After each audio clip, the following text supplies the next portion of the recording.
हरे कृष्णा। तो बहुत बहुत स्वागत है हमारे आज के सेशन में। और आज हम चर्चा करने वाले हैं चैतन्य महाप्रभु की लीलाओं को आगे। तो अभी तो हम चैतन्य महाप्रभु के तत्व को समझने का प्रयास कर रहे हैं। तो आज पहले हमने पिछले सेशन में जाना था चैतन्य महाप्रभु के प्रकट होने के बहिरंग कारण। चैतन्य महाप्रभु जो प्रकट हुए उसके गौण कारण क्या हैं, एक्सटर्नली हमको क्या दिखते हैं, क्या कारणों से चैतन्य महाप्रभु प्रकट हुए हैं, भगवान कृष्ण चैतन्य महाप्रभु के रूप में आए हैं। लेकिन आज हम चर्चा करने वाले हैं श्री चैतन्य महाप्रभु के प्रकट होने के अंतरंग कारण, वो गुह्य कारण जो सबके सामने प्रकाशित नहीं है, वो गुह्य कारण जो सबको पता नहीं है कि भगवान कृष्ण चैतन्य महाप्रभु के रूप में क्यों प्रकट हुए हैं। इंटरनल रीजंस जो भगवान के पर्सनल रीजंस हैं, आज हम उनको चर्चा करने वाले हैं।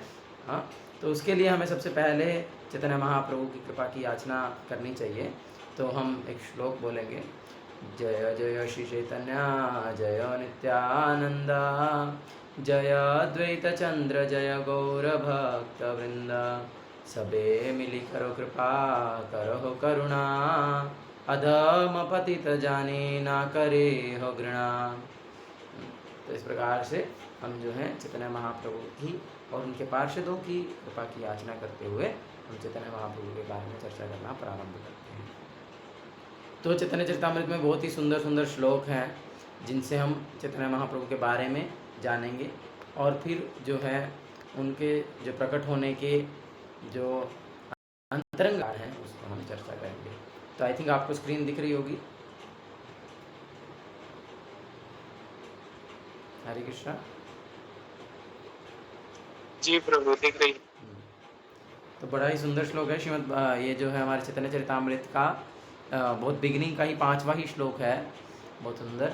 अनार्पित चरिम चिरात करुणयावतीर्णः कलो समर्पयितु नोत्वज्ज्वल रसां स्वभक्तिमाश्रियं, हरिः पुरट सुंदरदिति कदम्ब संदीप्तिः सदा हृदय कंदरे स्फुर्तु वा शचिनंदना। बहुत सुंदर ये श्लोक है और इसका अनुवाद है, पढ़ते हैं।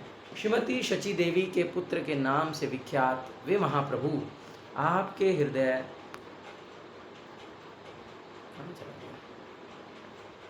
आपके हृदय की गहराई में दिव्य रूप से विराजमान हो। पिघले सोने की आभा से दीप्त वे कलयुग में अपनी अहेतु की कृपा से अपनी सेवा के अत्यंत उत्कृष्ट तथा दीप्त आध्यात्मिक रस के ज्ञान को, जिसे इसके पूर्व अन्य किसी अवतार ने प्रदान नहीं किया था, प्रदान करने के लिए अवतीर्ण हुए हैं।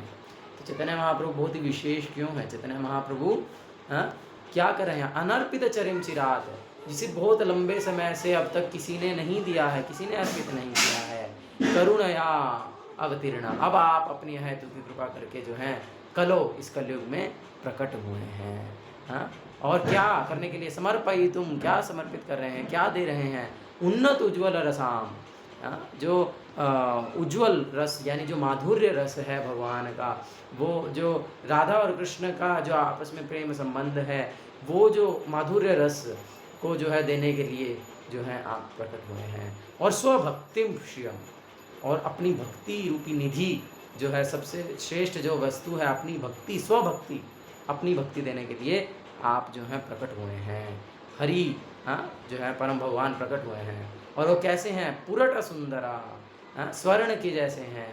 पुरट सुंदरा द्युति, उनकी जो कांति है, उनका जो शरीर का जो रंग है वह पुरट सुंदरा द्युति, वो जो है स्वर्ण के समान सुंदर है, स्वर्ण के जैसे चमकने वाला है। और कदम्ब संदीप्ति ही, और बहुत अधिक जो है वो प्रज्वलित है, बहुत अधिक प्रकाशमान है, बहुत अधिक जो है चमक रहा है। इस प्रकार का चैतन्य महाप्रभु का शरीर है। सदा हृदय कंदरे स्फुरतु, तो ऐसे चैतन्य महाप्रभु सदैव जो है हमारे हृदय की गहराइयों में स्फुरत रहें, प्रकट रहें, उपस्थित रहें। वह शचीनंदना, वे जो शचीनंदन के रूप में प्रकट हुए हैं, शची माता के पुत्र के रूप में प्रकट हुए हैं। यहाँ पर बहुत ही सुंदर चैतन्य महाप्रभु के रूप का वर्णन किया गया है कि जो भगवान कृष्ण जब चैतन्य महाप्रभु के रूप में प्रकट होते हैं तो वे स्वर्ण की अपेक्षा सुंदर हैं। वे उनका जो अंग कांति है वे सोने के समान बहुत ही प्रज्वलित है। इसीलिए चैतन्य महाप्रभु का एक नाम तप्त कांचन गौरांग भी है। तप्त कांचन गौरांग का क्या अर्थ है? जो तपे हुए सोने के समान गौर वर्ण के हैं, जो वो हैं तप्त कांचन गौरांग। हाँ, तपे हुए सोने के समान उनका रंग है। तो सोना तो वैसे ही चमकता है, लेकिन जब सोना को तपाते हैं तब वो एकदम बहुत ही ज़्यादा जो है चमकता है। तो चैतन्य महाप्रभु का जो अंग कांति है वो इस प्रकार का है। अगला श्लोक भी बहुत सुंदर है ना। ये 5वां श्लोक है, वो पहला 4था श्लोक था, है ना। ये 5वां श्लोक है चैतन्य चरितामृत में। राधा कृष्ण प्रणय विकृति आह्लादिनी शक्तिरस्मात् एकात्मा नावपि भुवि पुरा देह भेदम गतो तो चैतन्याख्यम प्रकटमधुना तद्वयं चैक्यपाप्तं राधा भावदिति सुवितम नौमी कृष्ण स्वरूपम। तो बड़ा ही सुंदर ये भी श्लोक है कि इसका अनुवाद पढ़ते हैं एक बार। श्री राधा तथा कृष्ण की माधुर्य लीलाएं भगवान की अंतरंग आह्लादिनी शक्ति की दिव्य अभिव्यक्तियां हैं। यद्यपि राधा तथा कृष्ण अभिन्न हैं, किंतु उन्होंने अपने आप को अनादिकाल से पृथक कर रखा है। अब ये दोनों दिव्य स्वरूप पुनः श्री कृष्ण चैतन्य के रूप में मिलकर एक हो गए हैं। मैं उनको नमस्कार करता हूँ, जो साक्षात कृष्ण होते हुए भी श्रीमती राधा रानी के भाव तथा अंग कांति के साथ प्रकट हुए हैं।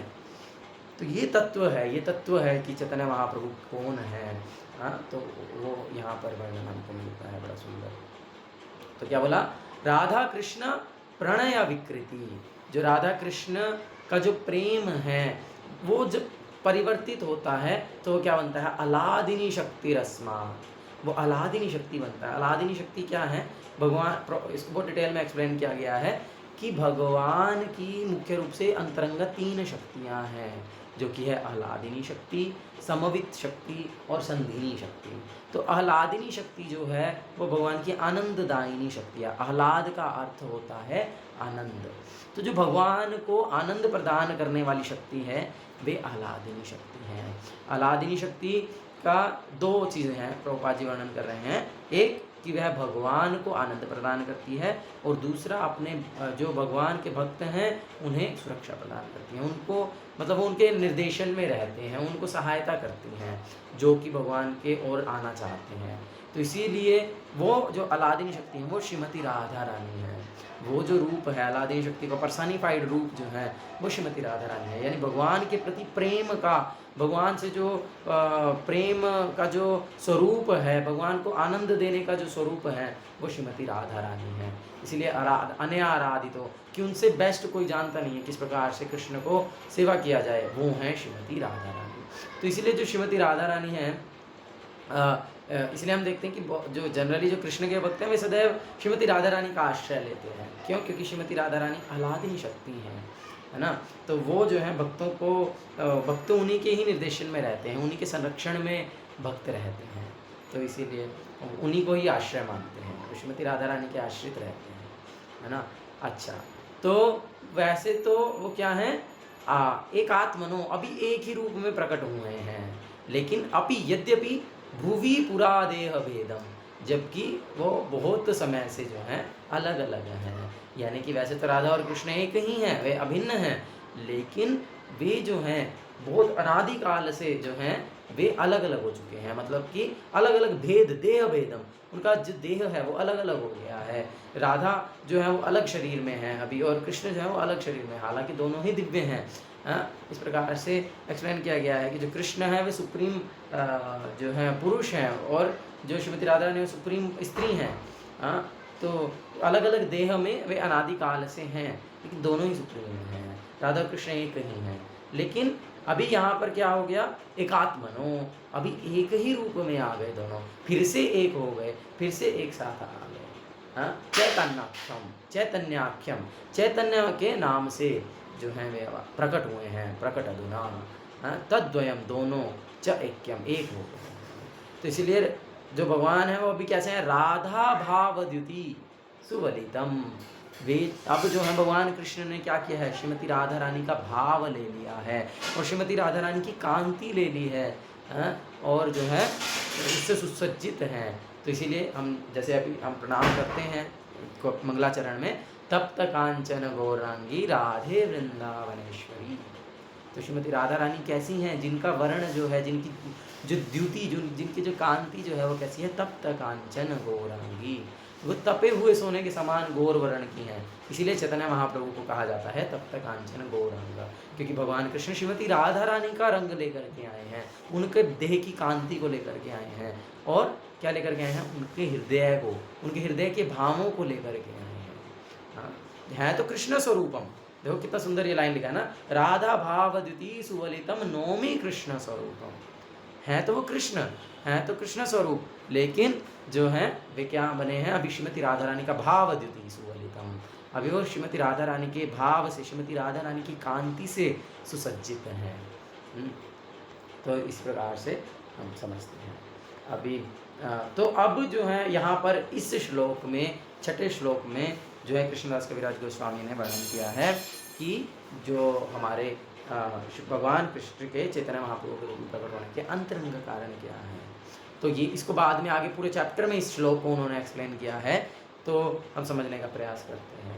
तो इस प्रकार से कथा भी है बड़ा सुंदर इससे संबंधित, उसे भी हम चर्चा करेंगे कि एक बार जब भगवान कृष्ण अपने महल में चल रहे थे द्वारिका में, तो भगवान कृष्ण का जो महल है वो बहुत सुंदर मणियों से बना है, बहुत ही जो है चमकने वाली मणियों से बना है ना, बहुत सुंदर। अगर आपने कृष्णामृत में पढ़ा होगा तो बड़ा सुंदर वर्णन किया गया है। इतनी जो हैं चमकने वाली मणियाँ हैं, और वो सब है कि रात को उनको कोई उजाला करने के लिए कोई दीपक की आवश्यकता नहीं है, कोई दीपक जलाने की आवश्यकता नहीं है। वो मणियाँ इतनी ही चमकती हैं कि पूरे कमरे में रोशनी ऐसे ही रहती है। हाँ, कुछ जो है कोई दीपक जलाने की ज़रूरत नहीं, अंधेरा होता ही नहीं है। तो इस प्रकार से बहुत सुंदर जो है भगवान कृष्ण का महल है। तो जो उनके महल के जो फर्श हैं उसमें जो है वो इतना चमकदार है कि उसमें रिफ्लेक्शन चमकता है, क्या बोलते हैं, परछाई दिखती है ना। तो इस प्रकार से कथा सुनाते हैं भक्त लोग कि एक बार क्या हुआ कि भगवान जो है वो जब महल में चल रहे थे, तो भगवान कृष्ण ने जो है अपने नीचे देख लिया।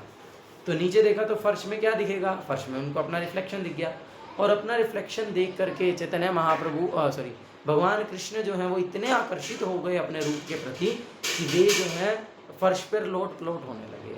वे जो हैं उसको, उस रूप को आलिंगन करने के लिए जो है भगवान कृष्ण प्रयास करने लगे। और फिर भगवान सोच रहे हैं कि अरे ये मैं क्या कर रहा हूँ है ना।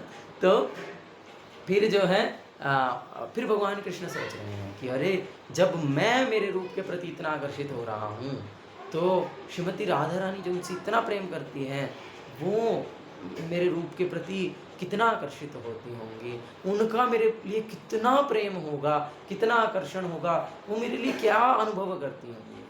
तो ये जो भाव है, इस भाव को पूरा करने के लिए जो है वास्तविकता में भगवान कृष्ण, अभी हमने पढ़ा ना, राधा रानी का हृदय लेकर के, राधा रानी का भाव लेकर के प्रकट हुए हैं, उनके हृदय, उनकी कांति लेकर के प्रकट हुए हैं।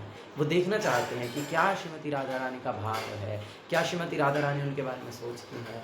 ये जानने के लिए, ये वास्तविक अंतरंग कारण है जिसके लिए भगवान कृष्ण चैतन्य महाप्रभु के रूप में भक्त अवतार में प्रकट हुए हैं। इस श्लोक में बहुत सुंदर वर्णन किया गया है। श्री राधया प्रणय महिमा कीदृशो वानये वा, स्वाद्यो येनाद्भुत मधुरिमा कीदृशो वा मदीय, सौख्यं चास्य मदनुभवतः कीदृशं वेति लोभात् तदभावाड्ययम् समझनी शचि गर्भ सिंधो हरिंदु। बहुत सुंदर इसका अनुवाद है। श्रीमती राधा रानी के प्रेम की महिमा अपने यानी कृष्ण के गुणों को जिन्हें आस्वादन कर केवल श्रीमती राधा रानी प्रेम के माध्यम से करती हैं, और उनके प्रेम की मधुरता का आस्वादन करने पर श्रीमती राधा रानी जिस सुख का अनुभव करती हैं, उसे समझने के लिए भगवान श्री हरि राधा के भावों में विभोर होकर श्रीमती शची देवी की कोख से उसी प्रकार प्रकट हुए जिस प्रकार समुद्र से चंद्रमा प्रकट होता है। जब रात को चंद्रमा निकलता है तो वो समुद्र से निकलता हुआ प्रतीत होता है। कितना सुंदर एनालॉजी दिया गया। लेकिन इसका मतलब ये तो नहीं ना कि वो समुद्र में से प्रकट हुआ है, समुद्र से उसका उदय हुआ है, ऐसा तो नहीं है। चंद्रमा तो बहुत दूर है समुद्र से, तो आकाश में है, लेकिन वो समुद्र से प्रकट होता हुआ प्रतीत होता है। उसी प्रकार से चैतन्य महाप्रभु तो सदैव हैं, वे तो अपनी नित्य लीलाएं कर रहे हैं, लेकिन वे शची देवी के कोख से प्रकट होते हुए प्रतीत होते हैं। तो बड़ा सुंदर यहाँ पर एनालॉजी दिया गया है। तो अब यहाँ पर 3 कारण दिए गए हैं, ये बहुत ही महत्वपूर्ण है, ये हमें पता होने चाहिए कि भगवान कृष्ण जो है वो चैतन्य महाप्रभु के रूप में प्रकट हुए हैं, उसके वास्तविक अंतरंग कारण क्या है, उसके पीछे भगवान कृष्ण का क्या स्वार्थ है। तो वो ये है कि सबसे पहली चीज़ क्या है, वो क्या जानने के लिए चैतन्य महाप्रभु बने हैं, श्रीमती राधा रानी के प्रेम की महिमा, वो कितना प्रेम है, कितना प्रेम श्रीमती राधा रानी मुझसे करते हैं, उसकी क्या महिमा है, उसको जानने के लिए भगवान कृष्ण जो है वो श्रीमती राधा रानी के रूप में प्रकट हुए हैं। और फिर जिनका आस्वादन, जो श्रीमती राधा रानी भगवान के जिन गुणों का आस्वादन करती हैं, वे गुण क्या हैं, किस प्रकार से भगवान के जो विभिन्न गुणों हैं उनको श्रीमती राधा रानी किस प्रकार से आस्वादन करती हैं, किस प्रकार से वो आदान प्रदान प्रेम से करती हैं, ये जो है जानने के लिए। और तीसरा, उनके प्रेम की मधुरता का आस्वादन करने के लिए, उनकी प्रेम का मधुरता का आस्वादन करने पर, जब भगवान कृष्ण और श्रीमती राधा रानी प्रेम करते हैं, प्रेम का आदान प्रदान करते हैं, तो उसका जब श्रीमती राधा रानी आस्वादन करती हैं तो उन्हें कितना सुख मिलता है, किस प्रकार का सुख मिलता है, ये जानने के लिए जो है भगवान कृष्ण जो है वे श्रीमती राधा रानी का भाव ले लिए, श्रीमती राधा रानी का हृदय ले लिए। इस प्रकार से हम आगे करके चैतन्य महाप्रभु की लीलाओं में जानेंगे, दिव्य लीलाओं में किस प्रकार से चैतन्य महाप्रभु जो है वो कृष्ण के लिए पागल हो जाते हैं, किस प्रकार से जो है चैतन्य महाप्रभु जो है किस प्रकार से जो है जब भगवान कृष्ण को विरह में चैतन्य महाप्रभु कभी जो है समुद्र में कूद जाते हैं, इस प्रकार से कुछ भी करते हैं, बेहोश हो जाते हैं भगवान के दर्शन करने से ही, अष्ट सात्विक विकार प्रकट होने लगते हैं। तो इस प्रकार से बड़ा ही सुंदर चैतन्य चरितामृत है, चैतन्य महाप्रभु के चरित्र का अमृत है, जिसे हम धीरे धीरे आस्वादन करने का प्रयास करेंगे। और प्रभुपाद जी के निर्देशन में जिस प्रकार से प्रभुपाद जो भी एक्सप्लेनेशंस दिए हैं अपने तात्पर्यों में या जो भी अपने लेक्चर्स में, उसके अनुसार शुद्ध भक्त के माध्यम से हम इनको समझने का प्रयास करेंगे, चैतन्य महाप्रभु की दिव्य लीलाओं को आगे हम जानने का प्रयास करेंगे। तो इसीलिए जो है चैतन्य महाप्रभु के रूप में भगवान कृष्ण प्रकट हुए हैं, उसके लिए हमने 3 कारण जाने, है ना। सबसे पहले है कि वो श्रीमती राधा रानी के प्रेम की महिमा को जानने के लिए, श्रीमती राधा रानी जो हैं वे भगवान से कितना प्रेम करती हैं, इसको जानने के लिए। और फिर वो गुण जिनका आस्वादन श्रीमती राधा रानी प्रेम के आस्वादन से करती हैं, किस प्रकार से आस्वादन करती हैं, उसे जानने के लिए। और तीसरा है कि जो है जब वो भगवान कृष्ण से प्रेम का आदान प्रदान करती हैं तो उन्हें किस प्रकार का सुख प्राप्त होता है। तो इस प्रकार से इन 3 चीज़ों का आस्वादन करने के लिए मुख्य रूप से भगवान कृष्ण जो हैं वे जो है चैतन्य महाप्रभु के रूप में प्रकट हुए हैं। जैसे हमने अपने पिछले सेशन में चर्चा किया था कि जो है भगवान जो है कृष्ण कब कब अवतार लेते हैं, तो हमने उसमें एक श्लोक भगवद गीता से चर्चा किया था ना। कौन सा श्लोक?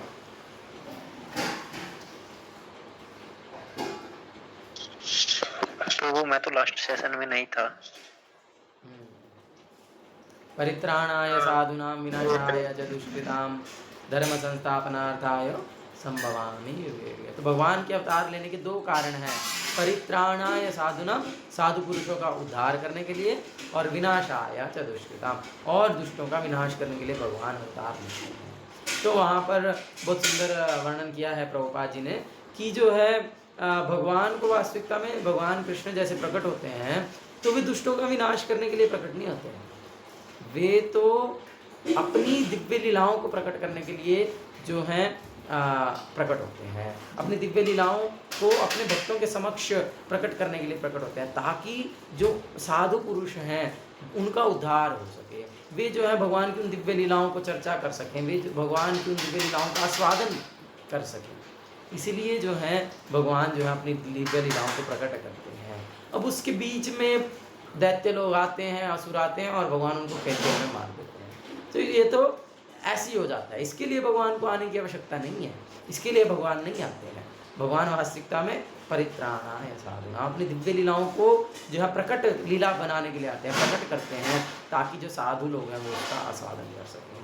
तो उसी प्रकार से चैतन्य महाप्रभु भी जब आए हैं तो वो भी मुख्य रूप से अपनी लीलाओं को, अपनी दिव्य लीलाओं को प्रकट किए हैं, जिसको जो है भक्त लोग आस्वादन कर सके, जो गौड़ीय वैष्णव हैं वे उन दिव्य लीलाओं का आस्वादन कर सकें और जो है उसका आनंद ले सकें और जो है अल्टीमेटली मुक्त होकर के भगवान के धाम में प्रवेश कर सकें। तो इसीलिए उसके बीच में ठीक है, फिर कुछ दुष्टों का उद्धार भी कर दिया है, लोगों का पाप वृत्ति को नष्ट किया है, या प्रभुपाद वर्णन किए हैं कि जैसे हमने एक्सटर्नल रीजन में चर्चा किया कि कलयुग का जो युग धर्म है उसको भी स्थापित कर दिया साथ में। ठीक है, अब आए हैं तो चलो युग धर्म को भी स्थापित कर ही देते हैं, चलो हरि नाम संकीर्तन की भी महिमा को, ये जो हरे कृष्ण महामंत्र, हरे कृष्ण नाम गौर करीला प्रकार की, जो हरे कृष्ण कृष्ण कृष्ण हरे हरे, हरे राम राम राम हरे हरे, ये जो 16 अक्षर का जो दिव्य मंत्र है, इति षोडशत नाम नाम कलि कल्मष नाशनम नासता परतरम उपाय सर्व वेदेषु दृश्यते, ये जो 16 अक्षर का मंत्र है जिससे ऊपर कोई उपाय नहीं है कलयुग में, जो है यही एकमात्र कलयुग के कल्मषों का नाश करने वाला मंत्र है, इसकी स्थापना भी चैतन्य महाप्रभु ने साथ में कर दिया। तो वो मुख्य कारण नहीं था, मुख्य कारण ये है जो हमने आज चर्चा की है। और भगवान कृष्ण श्रीमती राधा रानी के भावों को जानना चाहते हैं, इसीलिए तो जो श्री कृष्ण चैतन्य राधा कृष्ण नाम है, तो श्री कृष्ण चैतन्य जो चैतन्य महाप्रभु हैं वे राधा और कृष्ण के मिलित अवतार हैं, वे स्वयं राधा और कृष्ण हैं। तो वास्तविकता में अगर हम और क्लियरली बोलेंगे तो चैतन्य महाप्रभु स्वयं कृष्ण हैं, लेकिन वे कृष्ण जो हैं वे चैतन्य महाप्रभु की भाव और अंग कांति को लेकर के प्रकट हुए हैं। तो इस प्रकार से ये क्लियर एक्सप्लेनेशन है, तो इस प्रकार से हमको समझना है। तो आज तो इतना ही था, टाइम भी ऑलमोस्ट हो गया है, तो कुछ प्रश्न है तो चर्चा कर सकते हैं, नहीं तो फिर हम हरे कृष्ण प्रभु। धन्यवाद प्रभु। जैसे आपने बताया कि जो वास्तविक कारण ये है कि ये भाव और जो श्रीमती राधा रानी का जो भाव है उसको लेकर आते हैं, और जैसे आपने बताया कि वास्तविक साधु को आनंद देने के लिए, ताकि उनका आस्वादन कर सके लीलाओं का, इसलिए भगवान आते हैं। पर फिर जब अगर यहाँ पे अगर कोई प्रश्न उठाए तो पूछ सकता है कि भगवान तो बोल ही रहे हैं कि मैं तो विनाश आय कि उनको विनाश करने के लिए भी आता हूँ। तो मतलब इसमें जो मुख्य कारण है कि ऐसे भगवान अलग से तो नहीं बोले ना कि ये मुख्य है और ये मुख्य नहीं है, तो मतलब इसको कैसे समझेंगे? कोई तर्क उठा सकता है इसको। इसीलिए आचार्यों की दिग्दर्शिनी टीकाएं हैं ना, आचार्य जब टीका देते हैं तो उसको बोलते हैं दिग्दर्शिनी टीका। दिग्दर्शिनी का क्या अर्थ है? दिग मतलब रास्ता, दर्शिनी मतलब दिखाना। तो जो आचार्य हैं वे शास्त्रों पर क्या करते हैं? दिग्दर्शिनी टीका लिखते हैं, मतलब उसमें रास्ता दिखाते हैं, उसको क्लियर करते हैं, उसको और एक्सप्लेन करते हैं। और इसी को ही भगवान भगवद गीता में ही वर्णन किए हैं आचार्योपासनम। आचार्य माम विजानीयात् नाम मन्यत करिचित् नामर्त्या बुद्ध्या सूयत् सर्वदेव मयो गुरु। ये स्वयं भगवान का कथन है श्रीमद् भागवतम में, कि आचार्य को जो है वो मेरा ही रूप समझे। और आचार्योपासनम, भगवद गीता में भगवान ज्ञान जब वर्णन किए हैं कि 20 पॉइंट्स बताए ना कि ये ज्ञान है, तो उसमें से एक है आचार्योपासनम। आचार्योपासनम मीन्स प्रमाणिक आचार्यों का पालन करना। तो इसीलिए आप एक परंपरा में हैं और उस परंपरा के आचार्य जो हैं, वो शास्त्रों पर दिग्दर्शिनी टीका दिए हैं, तात्पर्य दिए हैं। तो हम जिस परंपरा में हैं, हमें उस परंपरा के जो आचार्यों ने जिस प्रकार से उन शास्त्रों को समझाया है उसी अनुसार हमें उन शास्त्रों को समझना होता है। क्योंकि जो वास्तविकता में जो शास्त्र हैं वे क्या हैं? वे अपौरुष्य हैं। अपौरुष्य मतलब वे जो है भगवान के द्वारा दिए गए हैं, वे भगवान के द्वारा बनाया गया ज्ञान है। और इसे जो है क्या कहा जाता है? अधोक्षज कहा जाता है। अधोक्षज का क्या अर्थ है? अधकृत अक्षज ज्ञानम, मतलब जिसे आप अपनी भौतिक इंद्रियों से समझ ही नहीं सकते, वह है भगवान, वह है शास्त्र। तो जब आप समझ ही नहीं सकते तो आप कैसे समझेंगे? आप समझ ही नहीं सकते यार, that is beyond your sense perception, वो आपकी इंद्रियों से परे हैं, इंद्रियातीत है, तो कैसे समझेंगे? हम नहीं समझ सकते हैं। इसीलिए जो है आचार्य जो है, क्योंकि वे तो शुद्ध भक्त हैं, वे तो जानते हैं, वे तो समझे हुए हैं, तो वे जो है उसे प्रकट करते हैं, वे उसे एक्सप्लेन करते हैं। अब वो कभी कभी हमारी बुद्धि में प्रवेश नहीं करता है, हमारी बुद्धि में वो नहीं घुसता है, क्योंकि वो मुझे कहीं ना कहीं सही नहीं लग रहा है, मेरी मेंटल स्थिति में वो सही नहीं लग रहा। तो भैया what is the value of your thinking? Prabhupada इस प्रकार से बोलते तुमको लग रहा है, तुम्हें लग रहा है, मैं बोला मुझे ऐसा लगता है, या तो भाई तुम्हारे लगने से क्या है, या तुम्हारे सोचने का क्या वैल्यू है? तुम बद्ध जीव हो, तुम्हारी इंद्रिया सीमित है, तुम्हारे सोचने से क्या होगा? इसके लिए प्रभुपाद जी बहुत सुंदर कहानी भी सुनाते हैं ना, डॉक्टर फ्रॉग्स थ्योरी, हाँ, कि एक जो मेंढक है वो 3 फीट के कुएं में रहता है और कभी भी उस कुएं के बाहर गया नहीं, उस कुएं के बाहर की दुनिया को कभी उसने देखा नहीं, जानता नहीं, और कभी गलती से एक अटलांटिक ओशन से निकल करके एक मेंढक जो है वो आकर के उस कुएं में गिर जाए और आपस में वो दोनों बात कर रहे, तो फिर जो है जो अटलांटिक ओशन से जो आया है, जो मान लो कोई प्रशांत महासागर से कोई मेंढक आया है, तो वो जो है वो बताए कि मैं जहाँ से आया हूँ ना, वो जो पानी का जलाशय है वो इससे बहुत बड़ा है। अब 3 फीट वाला मेंढक क्या करेगा? अच्छा बहुत बड़ा है, इससे बहुत बड़ा है, अच्छा ये 3 फीट का है, तो तुम्हारा कितना है? 9 फीट? नहीं नहीं बहुत बड़ा है। अच्छा 90 फीट? मेरा 3 फीट 90 फीट 30 गुना बहुत बड़ा होगा है ना? नहीं नहीं बहुत बड़ा है। अच्छा तो जो है 1000 फीट? तो वो कभी भी सोच ही नहीं सकता जो कुएं का मेंढक है कि वास्तविकता में जो सागर, जो प्रशांत महासागर है, अटलांटिक ओशन है, उसकी कितनी लंबाई कितनी चौड़ाई है वो मापा नहीं जा सकता है ना। एक प्रकार से वो बहुत बड़ा है, वो उसके बुद्धि में समाने वाला नहीं। तो इसीलिए अगर वो अपनी बुद्धि से कितना भी समझने का प्रयास करे वो कभी भी अंदाज़ा नहीं लगा पाएगा। तो उसी प्रकार से जो भगवान का जो ज्ञान है, ये जो शास्त्रों का जो ज्ञान है वो हमारी बुद्धि के बहुत परे हैं। हमारी बुद्धि चलती है केवल और केवल हमारे एक्सपीरियंस के बेस पर। तो हमारा जो एक्सपीरियंस है वो बहुत छोटा सा है, 3 फीट के कुएं जितना है, और जो भगवान का जो ज्ञान है, जो शास्त्रों का ज्ञान है, वो अथाह समुद्र है। हाँ, तो इसीलिए हम अपनी बुद्धि से तो उसको समझ नहीं सकते। उसको समझाने के लिए आचार्य टीका लिखते हैं, उसको समझाने के लिए आचार्य लोग जो हैं उसकी एक्सप्लेनेशंस देते हैं। तो इसीलिए हमें उन आचार्योपासनम करते हुए, आचार्य के निर्देशों का पालन करते हुए, आचार्य जिस प्रकार से उसको एक्सप्लेन किए हैं उसके अनुसार हमें शास्त्रों को समझना है। तो ये शास्त्रों के आचार्यों के द्वारा एक्सप्लेनेशंस दी गई हैं तो हम उसको स्वीकार करते हैं। ये भक्तों के लिए है, ये नॉर्मल लोगों के लिए ये सब चर्चाएं नहीं हैं।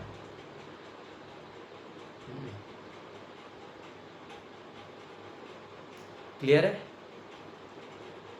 जी प्रभु, पूर्ण रूप से क्लियर है।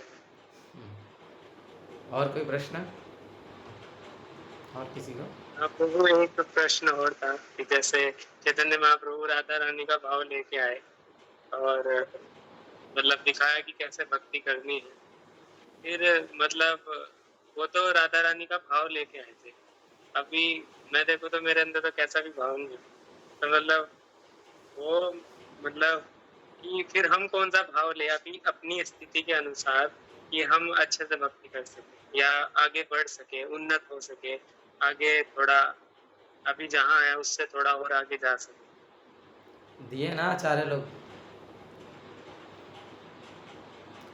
बताए तो हैं क्या करना है क्या नहीं करना है, वो सब करना है, तो वो सब करेंगे तो धीरे धीरे होगा। इसीलिए जो है वास्तविकता में ये जो भाव की बातें हैं ये तो रागानुगा स्तर पर है ना। राग होने से, राग मतलब भगवान के प्रति नेचुरल अट्रैक्शन, वो रागानुगा है, लेकिन वो रागानुगा स्तर तक जाने के लिए हमें विधि मार्ग का पालन करना होगा। तो इसीलिए सबसे पहले हमें विधि का अर्थ है जिसमें नियम नियम है, जिसमें हमें कुछ करने के लिए कहा गया है, कुछ नहीं करने के लिए कहा गया है, निर्देशन जो भी है उनका जब हम पालन करते हैं और उनका पालन करते करते करते करते जो नेचुरली हमारे अंदर जो वो नेचुरल भाव हैं वे प्रकट हो जाते हैं। यानी हम विधि मार्ग से स्वतः राग मार्ग में जो है ट्रांसफ़र हो जाते हैं, अपने आप ही हमारा भगवान के प्रति नेचुरल अट्रैक्शन जो है विकसित हो जाता है। जैसे आदो श्रद्धा तो साधु संगत तो भजन क्रिया अनर्थ निवृत्ति से आदत तो निष्ठा, तो वो अब स्वतः जैसे जैसे हम प्रगति करते रहते हैं तो जब अनर्थों के निवृत्ति हो जाती है, जब नष्ट प्रायेषु भद्रेषु नित्यम भागवत सेव्या, फिर निष्ठा का स्तर आता है, फिर हम निष्ठा पूर्वक जो है दृढ़तापूर्वक भगवान की सेवा में लग जाते हैं, फिर वो धीरे धीरे निष्ठा बढ़ते बढ़ते निष्ठा से रुचि बनती है, फिर हमारी उसमें रुचि आ जाती है, फिर हम उसके अतिरिक्त और कोई कार्य करना नहीं चाहते हैं, और फिर आसक्ति होती है, और फिर भाव आता है, फिर वो दिव्य भाव प्रकट होते हैं। तो इसीलिए इट्स अ लॉन्ग प्रोसेस, ये कोई 1-2 दिन का चीज़ नहीं है या कोई छोटी मोटी चीज़ नहीं है। तो इसीलिए आचार्य लोग जो मूड दिए हैं, जो हमको एक्सप्लेनेशंस दिए हैं, वो हमें पता चलेगा जब हम गुरु महाराज के, प्रभुपाद जी के जो हैं लेक्चर्स को सुनेंगे, तब हमको जो है समझ में आएगा कि हमें क्या मूड से सेवा करना है, क्या भाव से सेवा करना है, और क्या भाव से भजन करना है। वो सब गुरु महाराज के लेक्चर्स में गुरु महाराज बहुत अच्छे से एक्सप्लेन किए हैं, प्रभुपाद जी भी एक्सप्लेन किए हैं। तो इसीलिए हमें उनका श्रवण करना है, गुरु महाराज से, प्रभुपाद जी से श्रवण करना है, तो हमको क्लियर होगा कि क्या भाव है ना। और अगर इसमें बहुत एक क्लियर एक एक्सप्लेनेशन की ज़रूरत है कि हमें नकली भाव बनाने की आवश्यकता नहीं है, हमें कोई आर्टिफिशियली भाव बनाने की ज़रूरत नहीं है कि भाई जैसे बहुत सारी चीज़ें एक्सप्लेन की जाती है कि भाई मैं तो गोपी हूँ, ये कृष्ण तो हमारा बेटा ही है, वो तो मेरे भाई जैसा ही है, या वो तो मेरे साथ बात करते हैं, एट्सेट्रा एट्सेट्रा। ये सब जो भाव हैं ये सहज भाव हैं, इतना सरल नहीं है इस प्रकार से भगवान का आदान प्रदान हमारे साथ। हाँ, अगर कोई बिना जो है अनर्थों की निवृत्ति किए, बिना जो है शुद्ध हुए, अगर वो इस प्रकार के भावों को प्रकट करता हुआ दिख भी रहा है, तो वो आर्टिफिशियल है और वो ज़्यादा समय तक चलने वाला नहीं है। गुरु महाराज फिर ब्लू जैकल की कहानी सुनाते हैं कि फिर एक दिन जो जैकल है वो एक्सपोज हो जाता है ना, आई थिंक आपने सुनी होगी कहानी। तो इस प्रकार से तो वो एक दिन, वो कुछ समय के लिए वो चलता है, लेकिन उसके बाद वो नष्ट हो जाता है, उसके बाद फिर वो बिल्कुल भौतिक स्तर में चला जाता है। और ऐसा हमने बहुत बार देखा भी है कि मतलब पर्सनली मेरे कॉन्टेक्ट्स में भी बहुत सारे लोग हैं, कुछ लोग हैं ऐसे, तो वो कुछ स्टेटस तो डालेंगे भाई बहुत ऐसा प्रेम भक्ति का, जैसे कि मतलब वो कितना ही कृष्ण भक्ति उनके अंदर दिव्य जो प्रकट है, लेकिन अगला ही स्टेटस होगा जिसमें कि कोई बढ़िया मतलब बिल्कुल भौतिकतावादी व्यक्ति भी जिस तरह आगे स्टेटस नहीं लगाते होंगे उस तरह आगे। तो मतलब it is just like a crude example of course. तो इस प्रकार से पता चल जाता है ना कि व्यक्ति का चेतना क्या है। हाँ, तो वो केवल वो शो ऑफ जो है वो एक्सपोज हो जाता है, वो प्रकट हो जाता है कि ये जो है कितना वास्तविक प्रेम है, और वो जो वास्तविक भाव है वो ये प्रोसेस से पार करके ही हमको मिलेगा। वो 1-2 दिन की बात नहीं है, वो ये नहीं कि मेरे को 1 साल हो गए, मेरे को 4 साल हो गए जब करते हुए तो मुझे मिल जाएगा। अरे इतना सरल नहीं है। हम अनंत कोटि जो है जन्मों से 84 लाख योनियों में भटक रहे हैं, कितने समय से भगवान से विमुख हैं, और हम सोच रहे हैं कुछ 2-4 साल जप करके बस, वो भी क्या जप कर रहे हैं, ऐसे ही कुछ भी बस जप के नाम पे जो भी कर रहे हैं वो करके हमको कृष्ण भाव प्रकट हो जाएंगे, दिव्य भाव प्रकट हो जाएंगे। तो इस प्रकार से तो नहीं होगा। तो यहाँ पर हमें भाव का अर्थ समझना है कि हमें जो भाव रखना है, मीन्स हमारा मूड क्या होना चाहिए।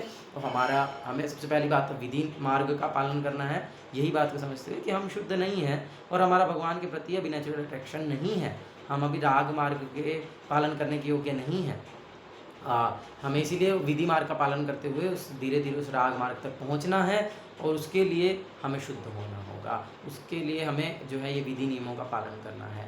अब उन विधि नियमों का हम कैसे पालन कर रहे हैं, किस चेतना से पालन कर रहे हैं, यहाँ पर हमको काम करने की आवश्यकता है कि हमें जो है, जैसे आप देवहूति नंदन भगवान कपिल का शिक्षामृत पढ़ ही रहे हो, तो उसमें भी आपने पढ़ा होगा, तो उसमें भगवान कपिल ने एक्सप्लेन किया है कि जो भक्ति है वे सतोगुणी भक्ति कैसी होती है, रजोगुणी भक्ति कैसी होती है और तमोगुणी भक्ति कैसी होती है। तो भक्ति भी 3 गुणों के अंदर रह करके की जाती है।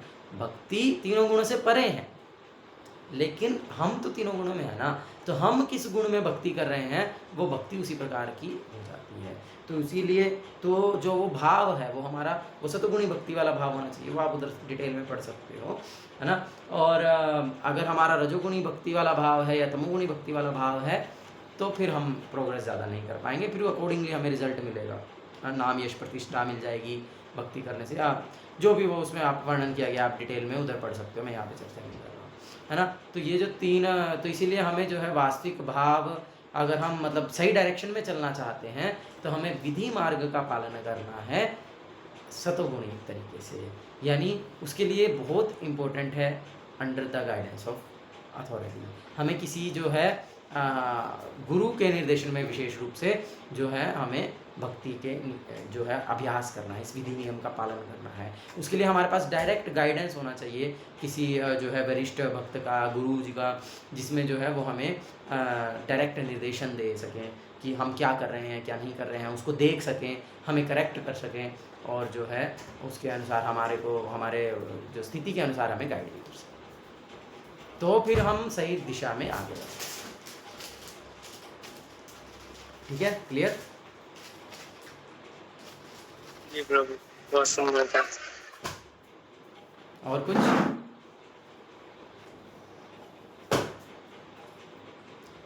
ठीक है, तो आज का सेशन यहीं पे एंड करते हैं और बाकी फिर हम कल के हमारे सेशन, स्पेशल सेशन जो कि सुबह है 8 बजे, उसको ज्वाइन कीजिएगा। हरे कृष्णा कृष्णा कृष्णा हरे हरे, हरे राम राम राम हरे हरे। निशांत प्रभु क्या बोलना चाहते हैं? सुबह का सेशन थोड़ा जल्दी नहीं हो सकता है? जल्दी करना है। 7:30 से 8:30। हाँ, एक्चुअली कल मेरा भी कुछ सेवा है, डीटी वर्शिप भी है, मुझे भगवान का श्रृंगार भी करना है और थोड़ी सी चीज़ें हैं, तो देखना पड़ेगा। देखता हूँ, मैं ग्रुप में डालता हूँ अगर जल्दी। कोई नहीं प्रभु, ठीक है, 8 बजे भी ठीक है। थोड़ा सा मैनेज करने का प्रयास करूँगा। कल तो संडे है, कल भी जाना है क्या ऑफिस? प्रभु मेरा ना वीकली ऑफ नहीं हो, मतलब वीकली एक ऑफ ले सकता हूँ। मैंने कल लिया था फ्राइडे में, मैं बहुत ज्यादा थक गया था काम करते करते, तो मैंने कल फ्राइडे में ले लिया था। डिपेंड करता है कि मुझे कब लेना है एक ऑफ। मैं ग्रुप में पोल डालता हूँ जिसमें मतलब हाईएस्ट जो है रैंकिंग होगी उस पे उस टाइम पे हम क्लास करेंगे। ओके, तो ठीक है। हरे कृष्णा। जय श्रील प्रभुपाद की जय, श्री गोस्वामी गुरु महाराज की जय, श्री चैतन्य महाप्रभु की जय।